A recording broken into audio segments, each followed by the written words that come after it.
हनुमान बहुत शक्तिशाली हैं, लेकिन उनका पूजन इसलिए है कि वो विनम्र बहुत हैं। जब लक्ष्मण को मूर्छा आई और भगवान ने सोचा कि मेरा ये सबसे बड़ा संकट कौन हर सकता है, देखो भगवान सबके संकट हरते हैं। भगवान के जीवन पे संकट आया तो उन्होंने किसको पुकारा? उन्होंने हनुमान से कहा कि तुम जाओ और संजीवनी लेके आओ। तो जब आकाश में हनुमान चले तो सूरज निकला हुआ था।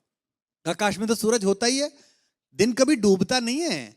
हमारी माँ पृथ्वी हमें गोदी में लेकर हमारे पिता सूरज की ओर से पीठ कर लेती है। माँ को दोष दे नहीं सकते तो पिता को दोष देते हैं कि दिन डूब गया है। दिन कभी डूबता नहीं है, दिन तो निकला रहता है। सूर्य कभी अस्त नहीं होता। कैलाश भैया ने गाया, क्या बात है, क्या बात, क्या कभी अंबर में। तो बेटा सूरज कभी डूबता नहीं है। तो सूरज आकाश में मिला, और अगर सूरज इधर निकल जाता जहां लक्ष्मण लेटे हुए थे तो भगवान के जीवन का सबसे बड़ा संकट आ जाता। उनका भुजा जैसा भाई, जिसे वो अपनी भुजा कहते हैं दाहिनी, वो पृथ्वी छोड़ जाता। भगवान सहन न कर पाते तो इतना बड़ा काम करने गए, और कितने ताकतवर थे।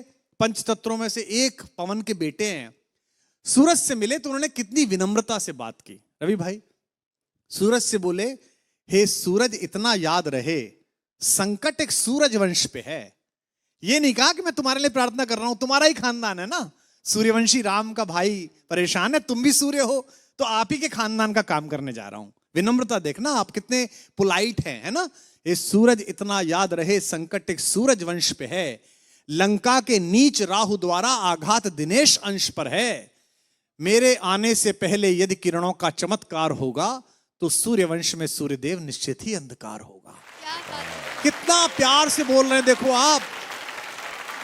इसलिए छिपे रहना भगवान। जिसने राम के अलावा किसी को भगवान नहीं माना वो हनुमान सूर्य से कह रहे हैं, इसलिए छिपे रहना भगवान, जब तक न जड़ी पहुंचा दूं मैं, बस तभी प्रकट होना भगवान, जब संकट निशा मिटा दूं मैं। आशा है स्वल्प प्रार्थना, ये जरा सी प्रार्थना सच्चे जी से स्वीकारोगे, आतुर की अर्थ अवस्था को होकर करुणार्थ निहारोगे।